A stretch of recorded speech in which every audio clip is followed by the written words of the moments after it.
and thank you for joining us today. Welcome to Regulation Navigation, brought to you by ITS.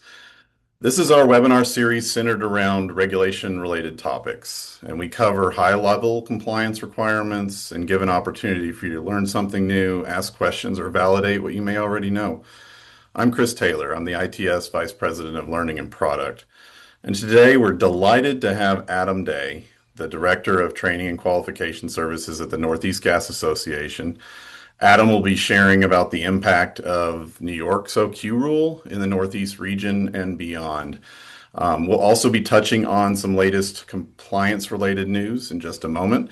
But before we get started, just some housekeeping items to ensure this experience is beneficial for all of you.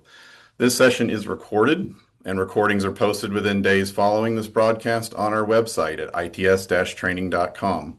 As a general reminder, the information and views expressed in this webinar series may be opinion and do not constitute legal advice and should not be utilized as your only source of information. Please review the disclaimer on the screen before acting on any advice given and seek guidance from legal counsel or other applicable experts if you have particular questions, issues, or concerns. We hope to have time at the end of this session, though it is jam-packed, where you can anonymously ask questions about the topics we discussed today. So please type those questions into the Q&A feature in Zoom. We'll address those questions as time permits or respond to you through an email if you do leave your contact information. Also, we offer 0.1 CEUs or continuing education units that you may be able to apply to your professional development hours. In order to qualify, you must attend the entirety of our program today. And after the webinar, we'll be sending out a feedback form that you can fill out, return to us if you'd like a certificate for those CEU credits. So before we begin our discussion with our guest, Adam, we have a few news items, just a few, to cover right off the top. Just last week, GPAC, that's the Gas Pipeline Advisory Committee, gathered in Washington, D.C. to discuss the Safety of Gas Distribution Notice of Proposed Rulemaking, or NPRM. This stemmed from a direct congressional mandate in 2020 from the 2020 Pipes Act. And it requires distribution operators to update their distribution integrity management programs, or DIMP as it's known, along with their emergency response plans and operations and maintenance manuals. The GPAC meeting is typically the last step before PHMSA's, the Pipeline Hazardous Material Safety Administration's issuance of a final rule. And I have to say, compared to previous GPAC meetings that I've attended, this committee was exceptionally efficient and seemed to mostly all be on the same page. Every one of the committee's 8 roll call vote motions passed unanimously, telling PHMSA it finds the rule specifics that they discussed technically feasible, reasonable, cost-effective, and practicable if the agency considers its specific feedback in its final rule version. So the committee endorsed PHMSA's proposed direction on district regulator station overpressure protection, the DIMP threats and risk evaluation, the overpressure and response and management of change plans, presence of qualified personnel, pressure control records, emergency response plans, and its proposed state inspection calculation tool updates. With each motion, it tied, or most of them, it tied specific conditions that narrow the scope back to Congress's original mandate. In my view, key wins for the industry included a 2-year implementation timeline for management of change, performance-based alternatives to replacement of overpressure protection, clarification that traceable, verifiable, and complete carries the same meaning as traceable, reliable, and complete when it comes to pressure control records, and coordination with existing state frameworks for emergency notifications at the state level where they're already in place instead of prescribing new federal requirements on top of those. PHMSA also formally dropped 4 items out of scope. They were the 305 general inspection, 517 records, 725 test requirements, and the 615 gathering emergency plans. So the proceedings marked a really clear shift from prior committees. Like I mentioned, it felt different. Industry voices, including Chad Zamarin of Williams, Kevin Lang of Southwest Gas, and Matt Stinnett of Middle Tennessee Natural Gas, they all pushed back, I think, really successfully on scope creep around, again, PHMSA's original mandate, specifically vintage plastics, mapping requirements, age as a threat category, and they dropped the word significant in MOC requirements. PHMSA's chief counsel, Keith Coyle, repeatedly reaffirmed or was affirming the agency's intent to consolidate, simplify, and stay within the mandate. And PHMSA closed by previewing that the next GPAC would focus on those targeted sprint rules issued last year, along with state updates that the gas repair criteria rule is still pending OMB clearance. And on the liquid side of CFR 195, the risk-based tank inspection rule just cleared OMB last week. So they should see some action soon with those rulemakings. I'll note that written public comments on the meeting proceedings must be submitted by June 29th. So you only have a few more days this month that you can get your comments in on those GPAC meeting proceedings. You can view the meeting recording yourself with the link in the chat. Another news item, 2 new NTSB investigation reports dropped a few weeks ago on natural gas fueled home explosions, highlighting recurring themes around aging distribution assets and leak survey limitations, and the case for in-home gas alarms. And the first covers 2 explosions. They happened in Jackson, Mississippi, that occurred 3 days apart in January 2024. It resulted, unfortunately, in 1 fatality, 1 injury, and it destroyed 3 homes. The NTSB determined that the underground service line couplings installed by the current operator's predecessor pulled loose as expansive clay soil shifted with rainfall. Both leaks had been detected before the explosions, but one was graded non-hazardous and left for repair up to a year later, and the other was scheduled for repair within 3 years.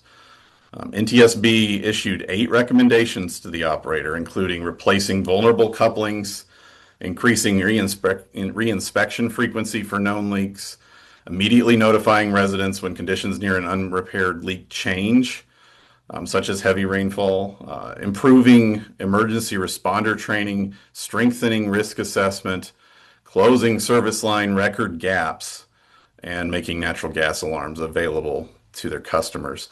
The second report covered a November 6, 2024 home explosion in South Jordan, Utah, which killed 1 person and it destroyed 1 home.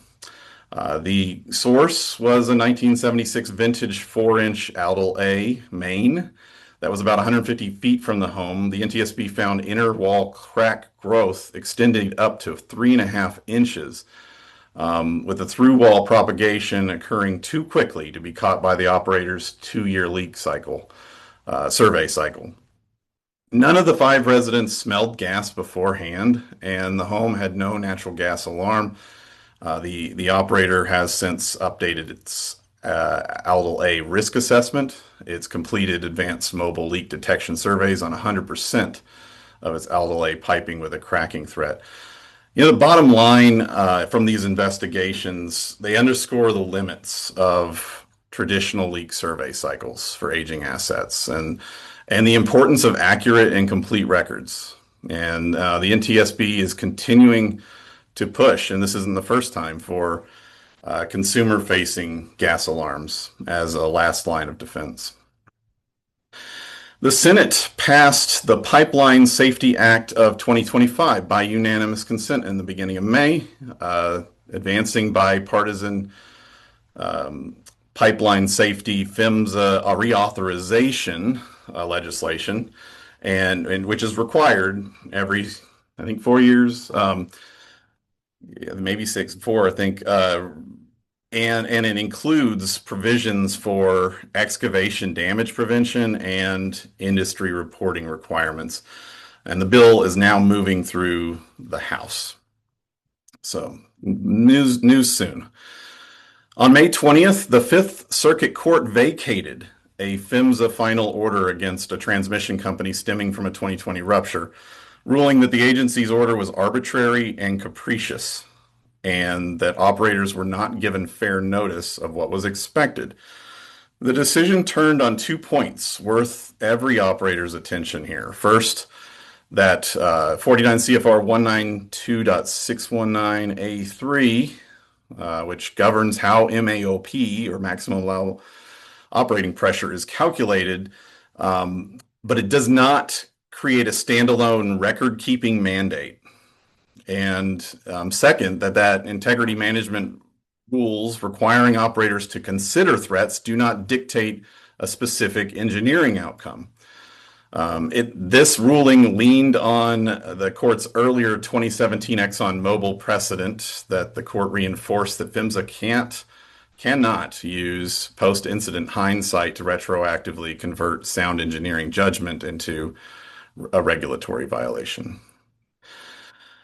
Up next, there was, I'll dare say, record-breaking activity in April as PHMSA introduced a regulatory sprint that really dwarfed last year's. For the next several slides I cover, note that the public comment deadline is June 23rd.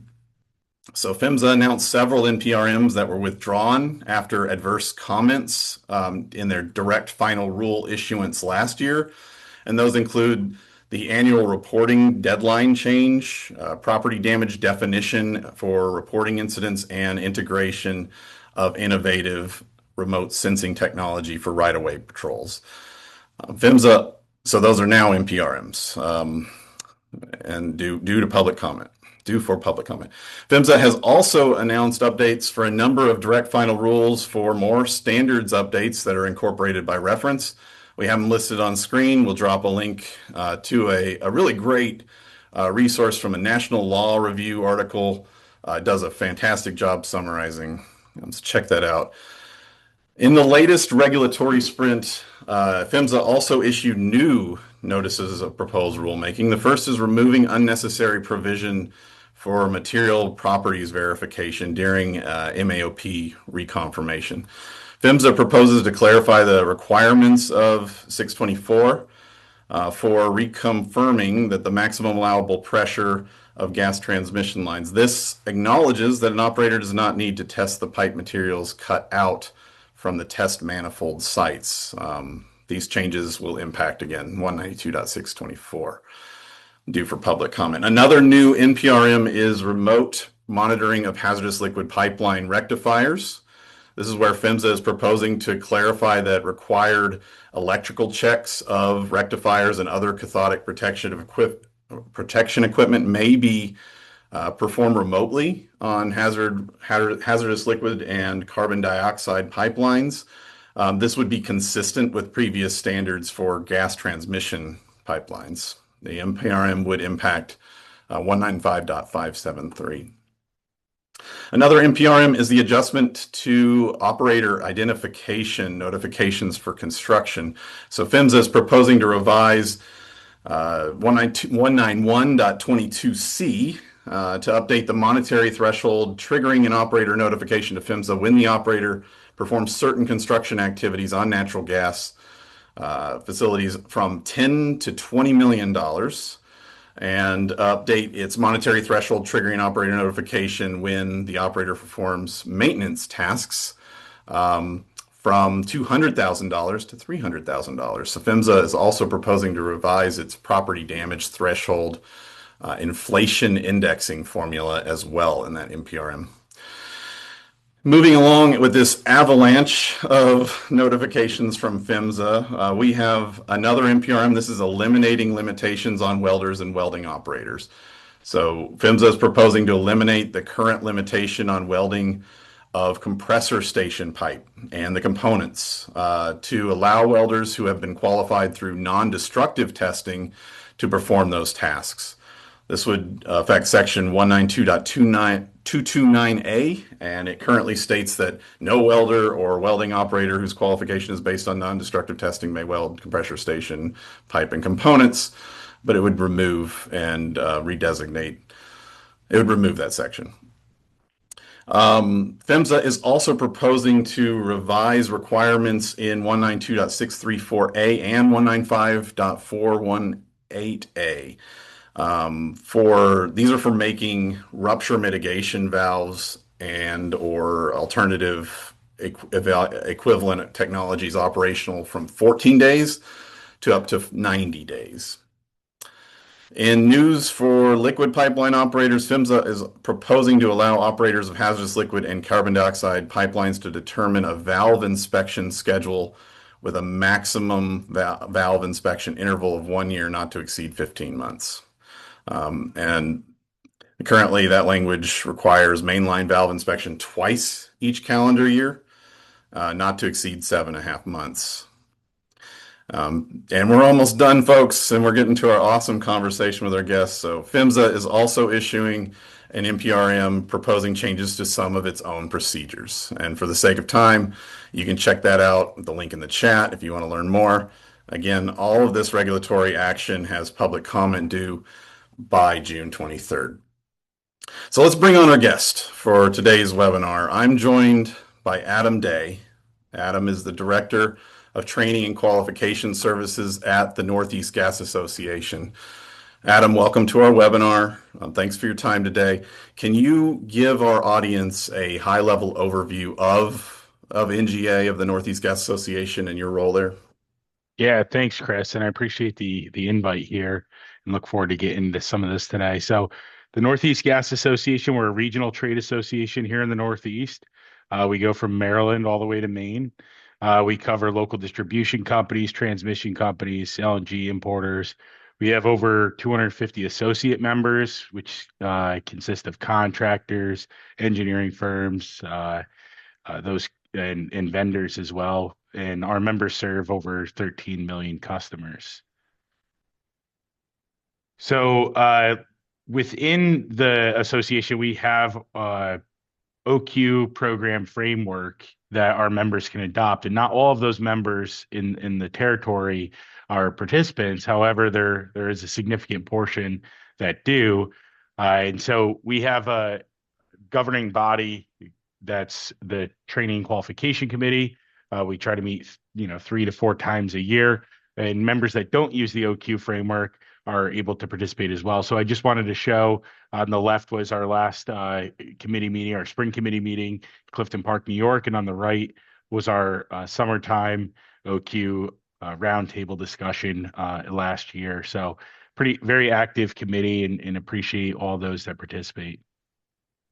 Well, ITS appreciates the great work you and your team is doing there in the Northeast with your members. And you and your members, you face one of the most stringent, in my view at least, regulatory landscapes in the country.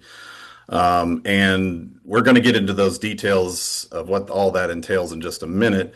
But just for transparency, I want our audience to know that ITS has been NGA's technology platform and content partner for well over a decade.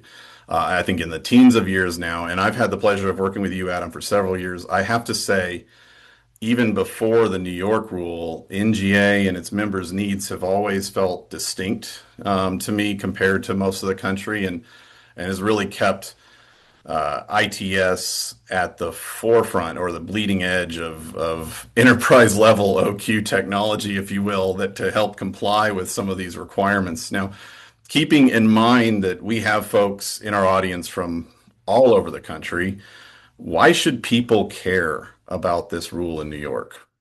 Yeah, great question, Chris. And it's been great working with you all. I think when we think about why did New York go ahead and make this OQ rule, and why are we seeing others follow suit? New York's white paper really addressed some incidents, particularly referenced the 2014 East Harlem incident that had some plastic joining concerns, as well as there was a lot of discussion after the 2017 test security issues that were going on. And they felt that there was a need to really increase the requirements in the state of New York around OQ. And a lot of what we saw from the regulation really came from PHMSA's NPRM that got dropped back in 2015 that had a lot of this stuff in it. And New York went and grew upon that and went with, New York specific. But I think looking at that as a baseline, it helps paint the picture that there is some precedent. There has been conversation around some of these requirements for years.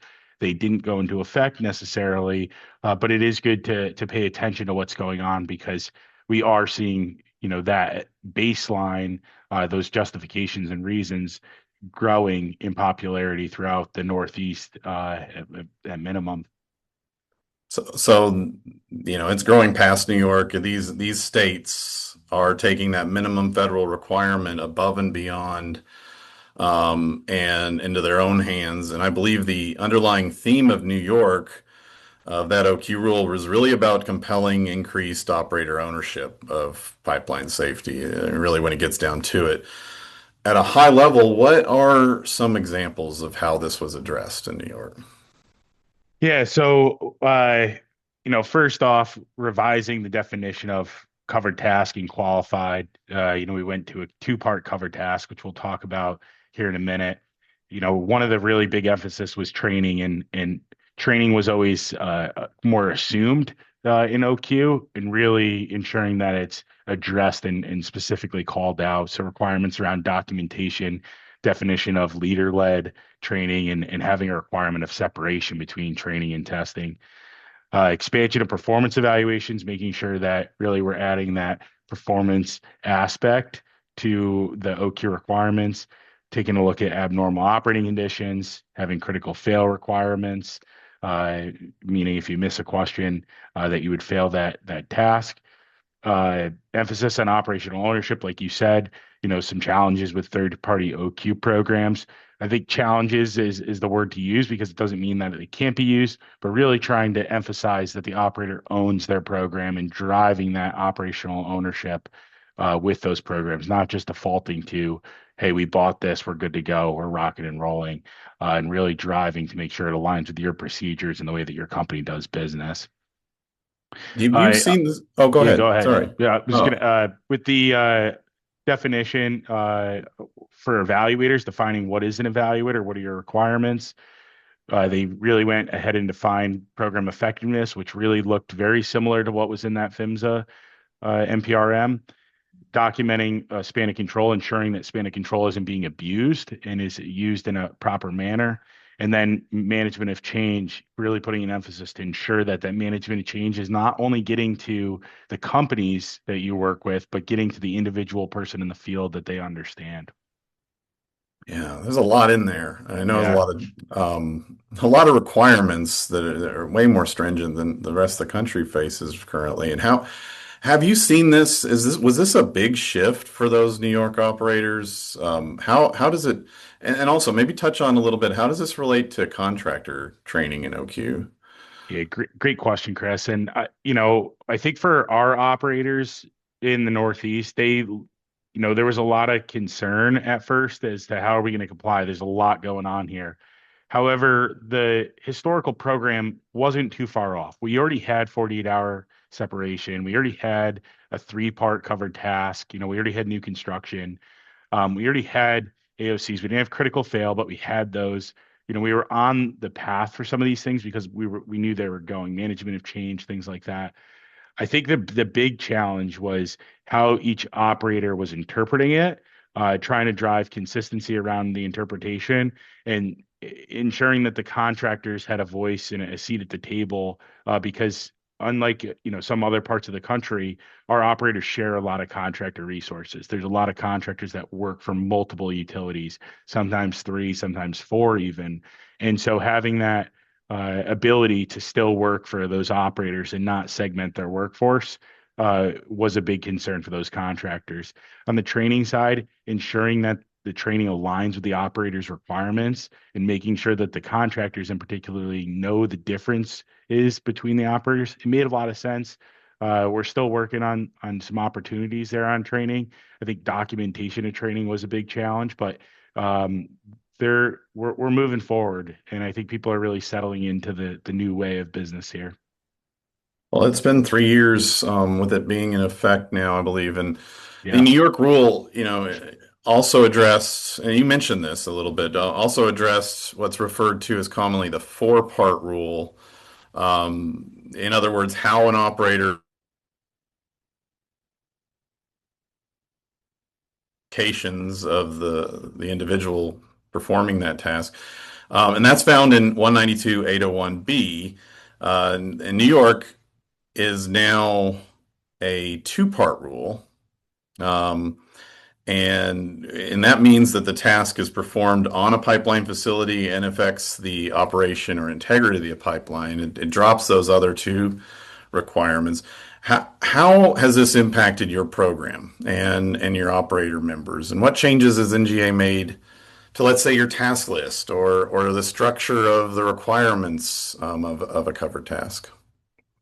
Yeah, so I briefly mentioned we had a three-part. So we Hmm. recognized new construction since I think back in 2012. And when I say we, the committee really drives the decisions. We may Hmm. propose things, but the committee ultimately makes the decisions on how things proceed. So having new construction already, when we had to look at, okay, what do we mean by uh, a two-part? Now we're just talking about things that may not be referenced by regulation but are functions that we perform that do affect the pipeline facility. They are worked on the pipeline facility and do affect the operations or integrity of the pipeline. And so on the right side there, were kind of those tasks that we identified. So the 89 through 93 were tasks that we hadn't really looked at, but when the group went back and took a look, we said, well, we really think that these are part of a three-part covered task. And then so we added those for across the board.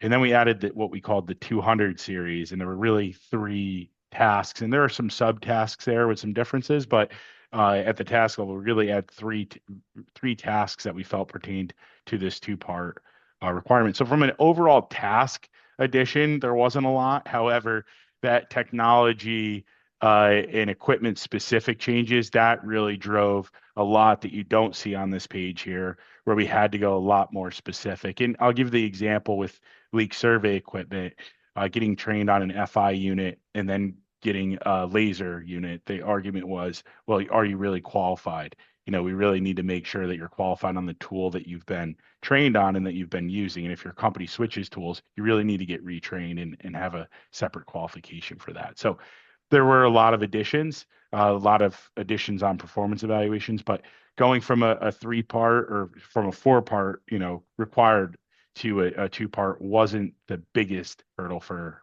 our members. It was more on the other parts of the rule.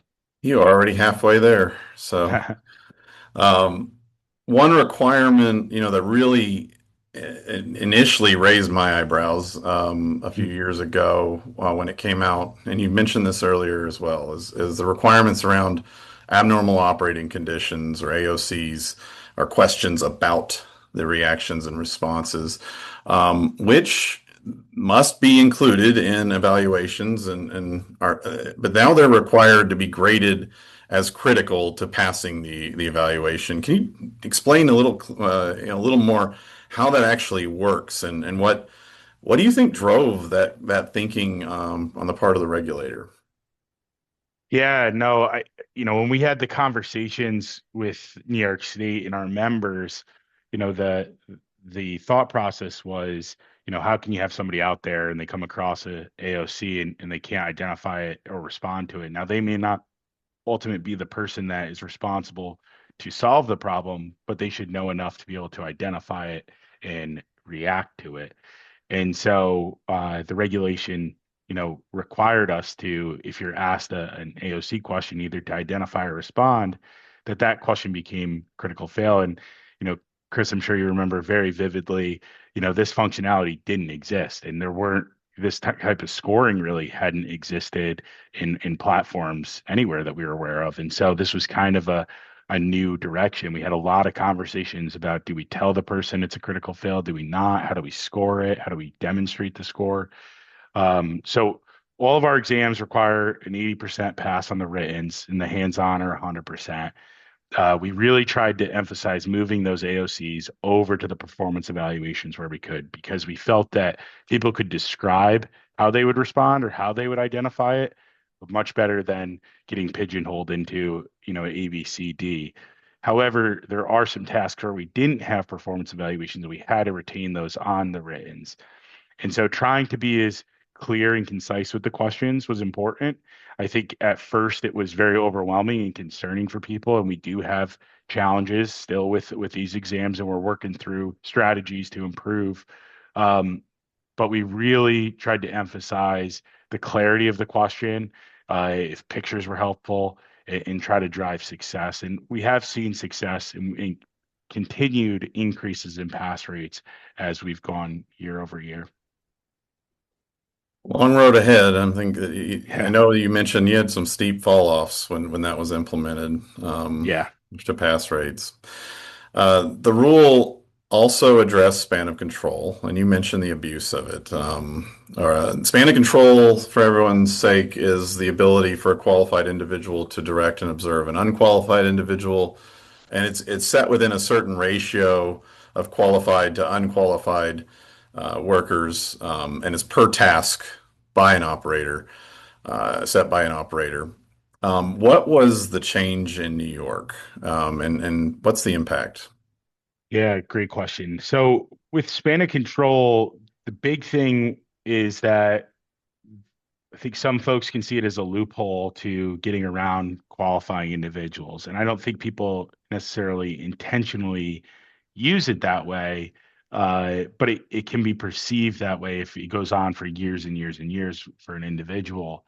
And so New York State added this requirement of documentation of span of control, really around to ensure that it's not being abused and add that extra layer that, to go through the process of documenting it, you're ensuring that you really did need to use it, it's being used properly, and then being able to audit it down the road what was important. So for our New York operators, there was a lot of conversations around how are we going to document this? Are we going to do it in the work order? Are we doing it in the job brief? And people have taken different approaches.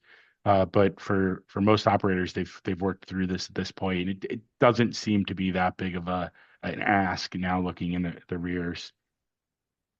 That's good. Good to know. And absolutely, take a look at your own span of control usage, and possibly abuse, by maybe your contractor workforce. And if it's not being documented, how are you ever going to know? 100%. We spoke a few years ago with NGA's Paul Armstrong and National Fuel's Bob Plua about their anticipation of the impacts of this New York rule and how it would drive operational ownership. Have you seen this, to the aspect of operational ownership? What benefits have you observed? Yeah, so with our program being a framework, our members can adopt and pick what they want, and we really adapted it to being a la carte, where take what you want, what fits your program, and what doesn't. And historically, it was more you use it or you don't use it, and so it really forced the operators to pay more attention to review and take that extra step of ensuring that the task list and the tasks align with what they do at their company, and go through those reviews and be more engaged in the review aspects and the drafting of the written plans. And so, we've seen a lot more engagement from our operators and the contractors to ensure that, they understand what's going on as well.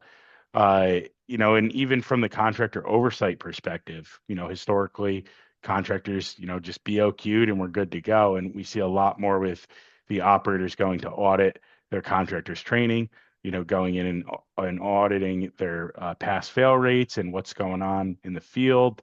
So we are seeing a lot more engagement from the operators when it comes to running their OQ programs. What challenges still lay ahead for New York operators? Yeah, I think the big thing is the emphasis on training. We've Yeah. gone through, most of our operators have gone through the first round of audits from New York State. There's some that are going through this year, and the biggest challenge is finding that uh, documentation of training. A lot of operators have a separate LMS than their OQ LMS, and they're documenting it there. I think bringing those things together, either through data feeds or entering it in one system, is going to help, especially when we talk about the 48-hour lockouts and also looking at effectiveness of programs. So making sure that documentation is there, transferred records, we've got documentation associated with that. So I think really around that. And then management of change is going to be a challenge as well. When you do make changes, ensuring that people know what those changes are, somehow they're publishing that, you're ensuring that they've reviewed it and signed off on it, and you're getting it out to the individual in the field. The other areas, we talked about those critical fail AOCs. I think there's still a lot of opportunities. We've partnered with we have some strategic partnerships that are looking at this and how we can be more effective and kind of drive some of the pass rates here, and help people be successful. We're not going to eliminate the regulation, so we need to embrace it and try to drive success. You mentioned the 48-hour training lockout, and I just realized we didn't really define that. And just for the sake of our audience, Yeah, that's a requirement that you already had as a program. You mentioned it to some prior degree. to the New York rule, but Yeah. it basically says that you cannot have an evaluation within 48 hours of a formal documented training, right? To the minute. Yeah. Okay. So historically, we felt that written evaluations would have a separation of 48 hours, and we've had that for many years. And so with our partnership with you all, we were able to put the virtual trainings and have a separation that if you took a virtual training, you were completely locked out, the exam wouldn't even load. Where New York added was with the performance evaluations as well, they felt that there needed to be a full separation of 48 hours. So that becomes a little bit more of a challenge, especially, defining a training versus a practicing and studying and things like that.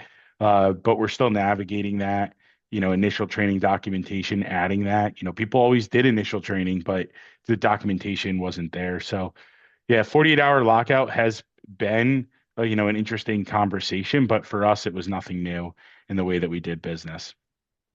Well, New York rule was the first, I believe, in the country to define program effectiveness in its regulatory requirements. And basically, a review of the program's effectiveness needed to happen every other year. They gave it enough time, some time in there to become effective, and then every other year review. Um, and it defined or requires an operator to have in their plan a defined process to address those findings. It also outlined 13 measures that were triggered by an occurrence that affects pipeline safety and integrity. They're on screen now. I'm not going to read over them. How has this affected operators and your program? Yeah, so we're not going to read through all 13, right? But uh, really, it aligns right from the NPRM, and Yeah. the way that most of our operators looked at that is it's very much so part of like your QA/QC department findings and incorporating training in OQ into that and asking, was there something in the evaluation that led to this? Was there something in the training that led to this? Was there something in the testing that led to this? And really going through those incidents and saying, is there something we should be doing different? And I think for some smaller operators, especially, in a lot of cases, that was very easy and may have already been done because it was one department that was handling everything. And some larger operators, you have different departments handling different things. There's different things going on. So I think driving that to ensure that that is being looked at and ensuring through documentation again that you've gone through that exercise. And through that, we've seen a lot of our operators have found opportunities, and we've had a lot of conversations at the committee level of, hey, this came up, this situation happened. Is there something we could have done in training to prevent this? Is there something we could add in as a factor, a level of safety in the exam to prevent this? So, it's really been a focus. I think that when we talk about program effectiveness, we're not stopping at that. We're looking bigger picture. We're looking at data. We're looking at training and how training effectiveness is. So it is a component of the overall focus, but it's not the end all. Thank you for that explanation. Now, we titled this episode of our webinar "Contagious Compliance." How the New York rule is spreading, like it's a contagion. But um, where are we seeing this happen elsewhere with regulatory change? Yeah, so the largest alignment that we see is coming out of Connecticut. Down in Connecticut, Connecticut and New York have really good relationships and talk pretty frequently and share good ideas, and so we see a lot of similarities in those thought processes. And again, coming from that NPRM as the baseline, I think it drove a lot of this. So we're seeing, company specific training again, very similar, company specific OQ program, again, very similar to what we saw in New York. Critical fail AOCs, this is the second state we're seeing this. Supervisors must be certified. We're seeing that in some other states in Massachusetts and New Jersey. Um, Trainers and evaluators must have credentials. So again, defining what those evaluators are, very similar. Connecticut went a little bit further and said we also need to define what those trainers are. Documentation of responses on verbal steps of performance evaluations. That's something that's a little bit new, but we're going back to that data capture and ensuring that you're capturing all aspects of your OQ process. In Massachusetts, we're seeing a lot more of expectations around OQ. So we're seeing leader led, defining that it needs to be, when we say leader led, we're talking about a human in a classroom, Mhm. not just relying on CBTs. Elimination of span of control. So Massachusetts went a little bit further than New York and didn't just go with a documentation. They said, we're just gonna get rid of span of control. You need to be qualified before you're doing these functions in the field. And then supervisors and inspectors must be qualified. Uh, in Connecticut, we're seeing that, the word certified versus qualified and gives a little bit of openness for the Connecticut operators to define what they consider as a knowledgeable supervisor inspector. In Massachusetts, they're taking a little bit harder of approach and saying, no, we want them to be qualified. New Jersey, we're seeing a little bit of a mix here. So definition of a covered task really aligns a lot more with where New York went around the covered task list. And then supervisors again and people that oversee work need to be qualified in New Jersey. So New York or New Jersey and Mass, those are already in effect. Connecticut is going to go into effect January 1 of 27. So we're actively working with our neighboring states and members in those areas to handle those. We've got some lessons learned from New York and how to approach these, and we're working closely to help those operators. Yeah, and there's some obvious parallels. I mean, the one that stood out to me, I'm from New York. The one that stood out to me is that supervisors carrying qualifications of some kind or certifications. That's something New York actually didn't have, right? Yeah, Um, yeah. that's interesting. But then it has little pieces of what New York had in different aspects. So thanks for going through and explaining that.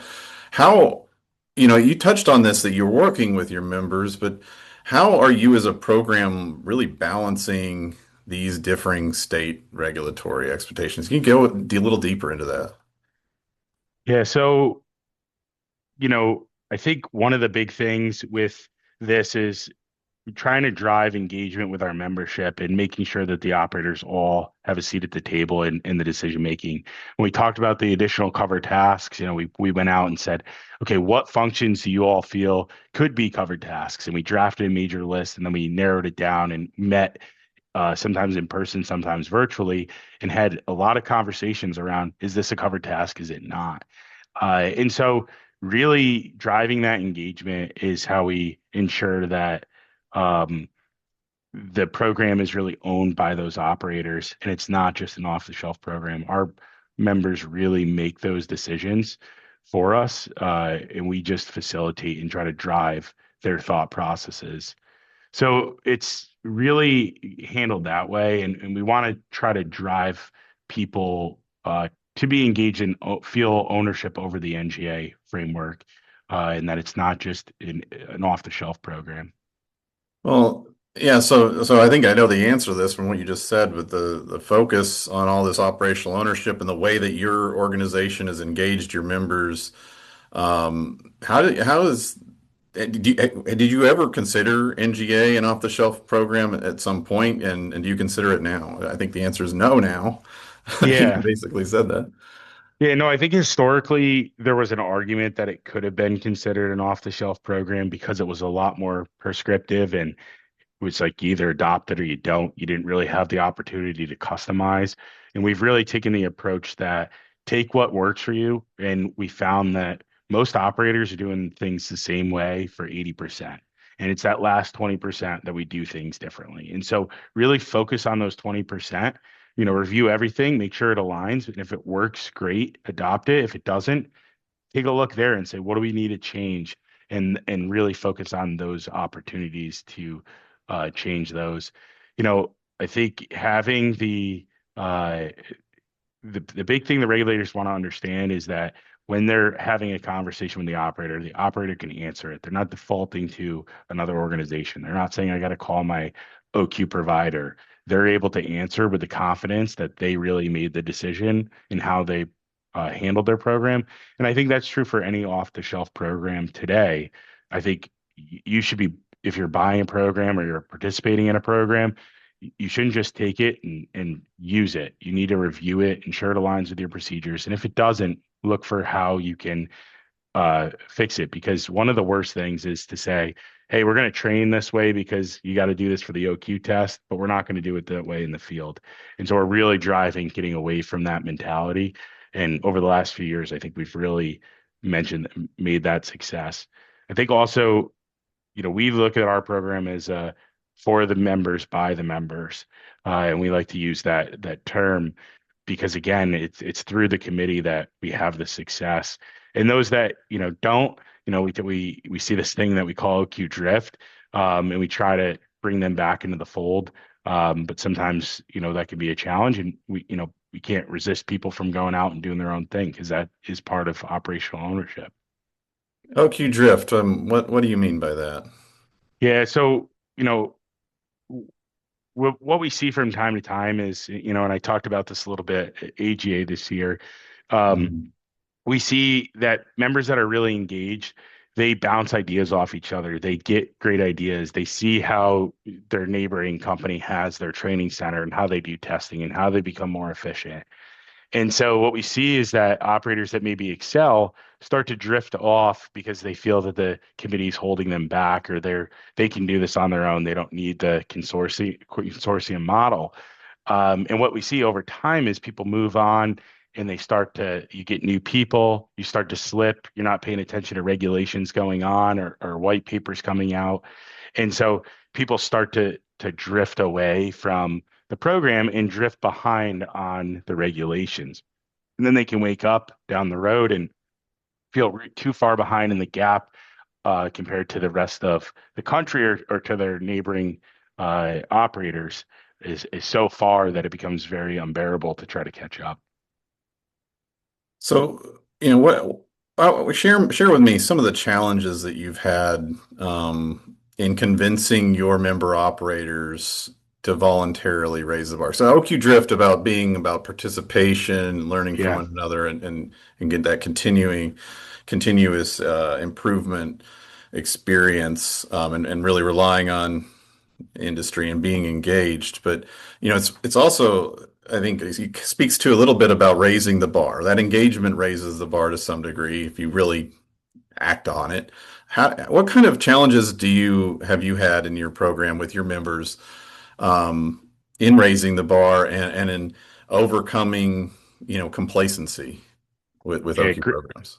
yeah, great question, Chris. I think one of the things is, we can always meet the minimum regulation, right? And the Yeah. minimum is just that. It's the minimum. Doesn't mean that's where you should be. And so trying to drive understanding or buy-in and some of these more challenging approaches, I think can be challenging at time, but it comes down to, value and where people see their program should be and the right fit. We talked about the testing situation in 2017 a little bit earlier, and out of that there were some verbal agreements with state regulators on how we were going to handle written testing and how we were going to handle performance testing and how we were going to ensure the integrity of the program, the questions, the exams. And so, that becomes a challenge when you're talking to operators that aren't part of the program. I think some with the historical knowledge understand it.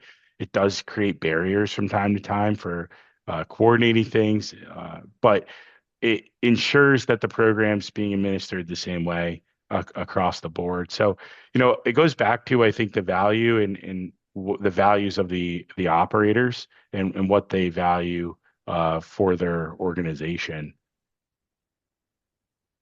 You know, one area that I've seen as like a needed improvement across the country, and I speak to operators and I hear about this at industry events and speakers talking about the need to improve contractor qualification and oversight. You touched on this earlier and how New York's increased some engagement there.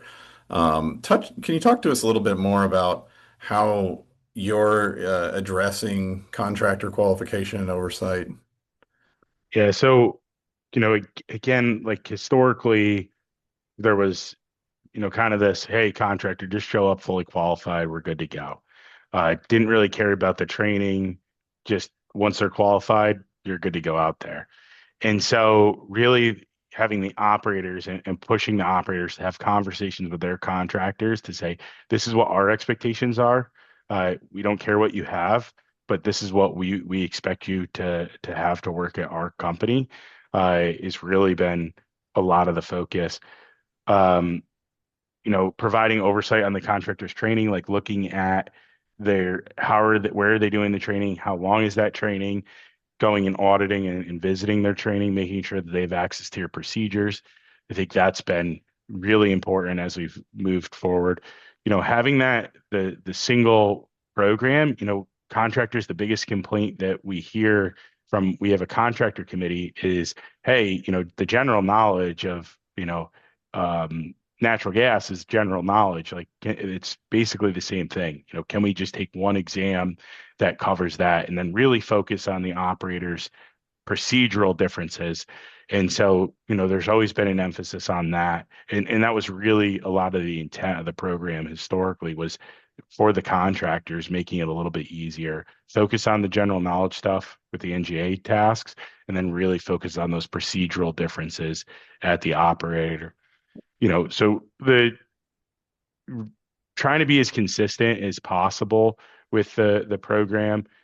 We tell contractors the same thing. Hey, if you think that a task isn't necessary, have that conversation with your operator. We're not going to get in the middle of it because it's ultimately the operator's decision. But have a conversation and explain your perspective and see what they say. One of the things that's really, valuable for our operators with this kind of model is that with suspensions and disqualifications, you can get suspended at company A. You can't go tomorrow down the street and work at company B doing the same thing. That suspension in DQ follows you until you get that rectified with company A. And so that's been a huge benefit for our members to ensure that whoever did something wrong in the field is not showing up, coming down the street and doing it again at their organization. You know, So just to check on time, Adam, we're yeah, getting close to our typical 1 hour. So, folks, we will run over a little bit. But I wanted to ask Adam, about how you govern, your program from an integrity and accuracy. Can you tell us what it's like for an OQ individual to go into testing and kind of keep it at a quick clip? yeah. Yeah, so we leverage Prometric for written evaluation testing, so it's consistent wherever you go in the country. So this is, secured facilities. We feel that it's been the highest level of security in the country when it comes to OQ testing. And you can see on the map there, just in last year, where all these people came from. And most of them are contractors. We don't use our OQ program outside of the Northeast. So all those dots around the country are really contractors that are getting hired and coming to the Northeast. So they can get trained and tested right at their facilities or near to their home before they even step foot in the Northeast. And so that's a benefit for the contractors. It's also a benefit for the operators to ensure that that security is being maintained. What about the performance side? And what are you doing to Yeah. monitor your program's evaluations? Yeah, so on the performance evaluation side, we're really driving for the operators, they can self-evaluate on the performance evaluations. For contractors, we use a third-party evaluation provider, A-Star.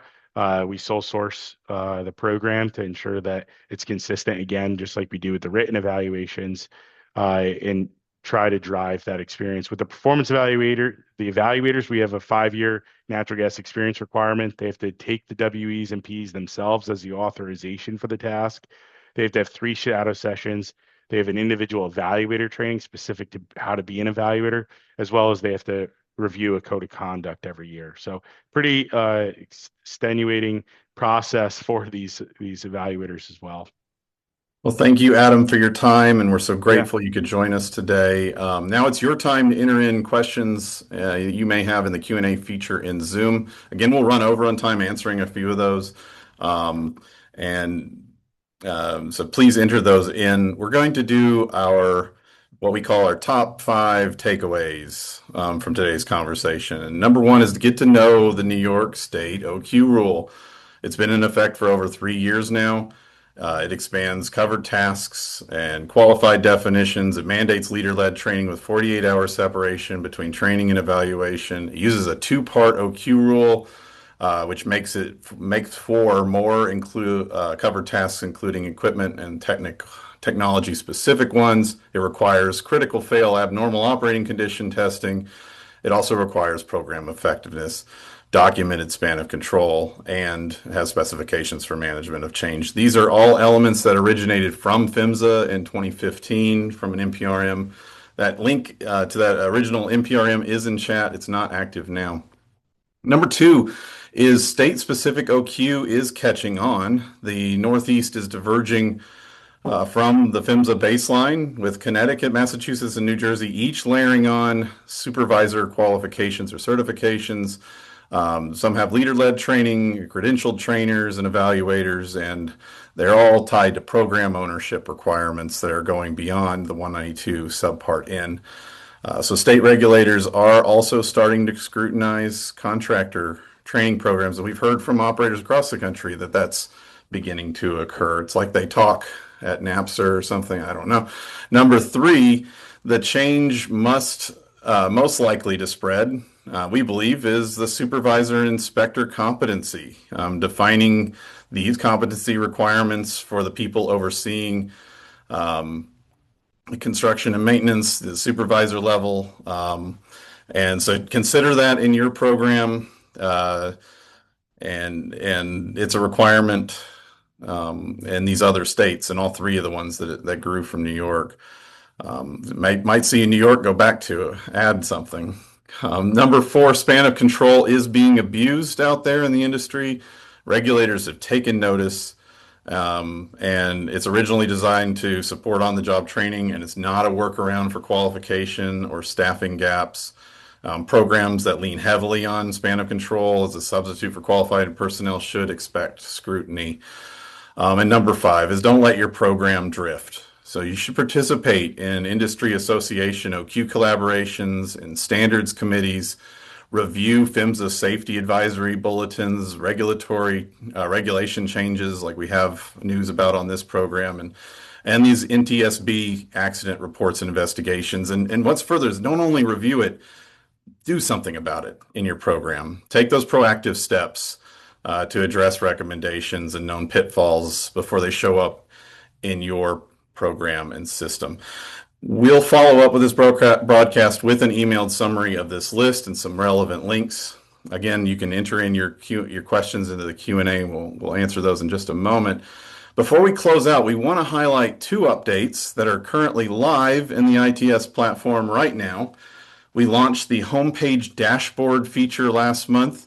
This gives admin users instant visibility into their workforce qualifications and their compliance status all in one place, including pass-fail rates, who's coming due, and really awesome visualizations that are going to be customizable soon. That's what's coming next. No report building necessary.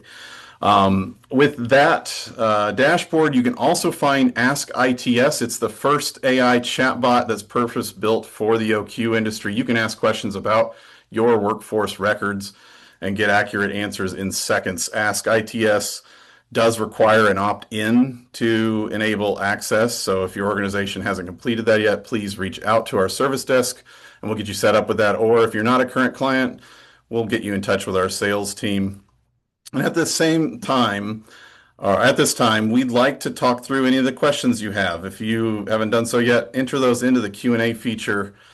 We realize it is 1 minute over, and we'll just take a couple.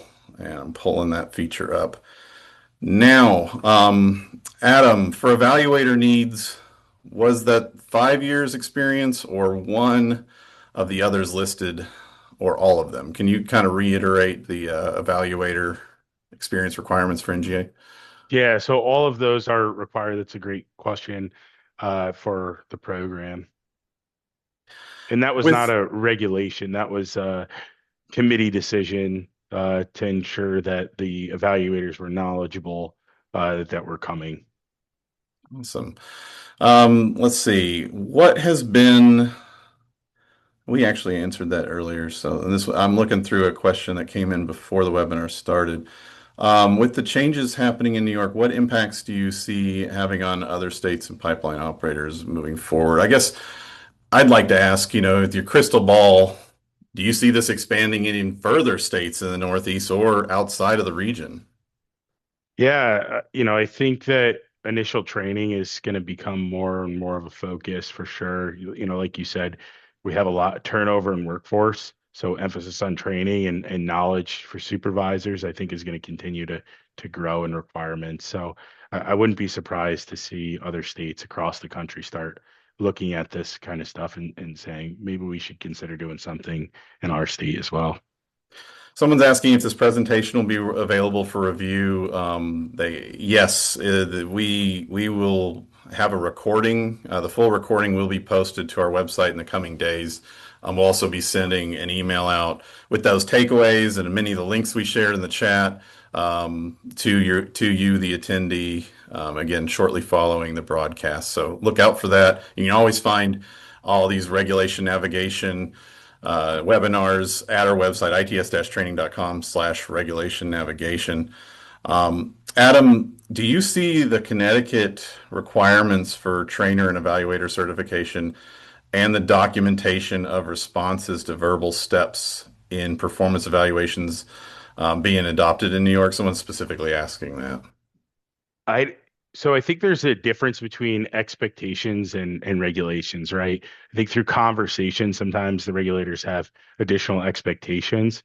And so we've said for a while that it's not you should expect for in a regulation or in an audit for any state regulator to ask, how do you define an evaluator? How do you define a trainer? I don't know if we'll see it come into, regulation unless there's concerns that it's not being handled. We're looking at a train the trainer type model. We're calling it a trainer certificate program, trying to drive, the trainers to have success in the ability to perform adult education. So I don't see that coming over to New York. I think New York right now is really focused on trying to see a baseline of how the rule has impacted and see if they addressed it enough, they went too far, and really looking at it from that standpoint. You mentioned, one of your strategies was to, in confronting the requirement for AOC, critical AOC questions, was to extract those out and ensure they were in the performance evaluations. I think you created a lot of performance evaluations as well. Someone asked, do you see states allowing a reduction in written exams with the addition of performance evaluations? Do you see that happening?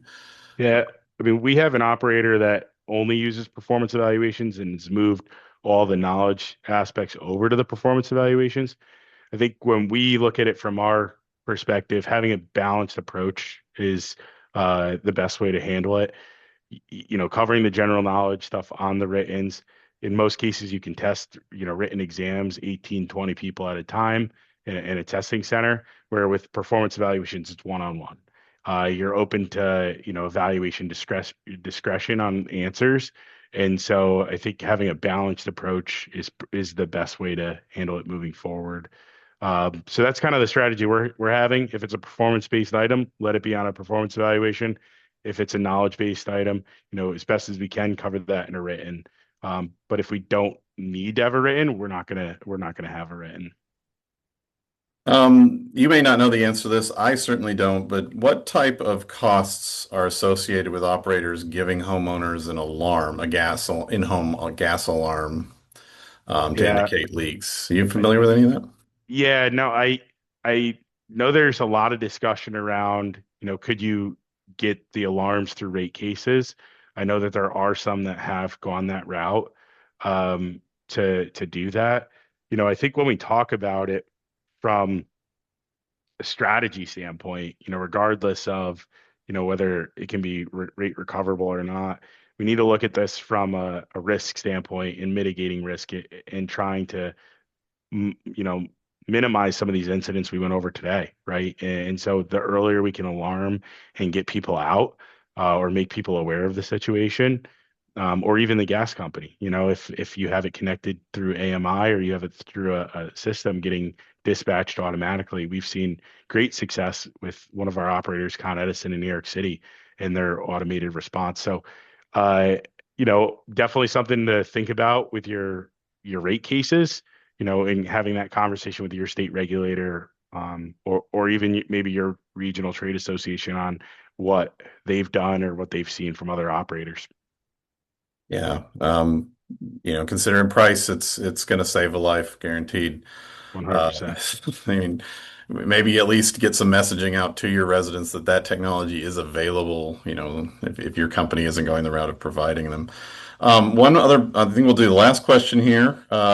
Someone asks, for Connecticut specifically, is there a current course available, or would it be an in-house developed training for supervisor qualifications? Now, I know you mentioned Connecticut goes into effect beginning of next year, but tell us a little bit more about how you're going to approach those supervisor qualifications in Connecticut.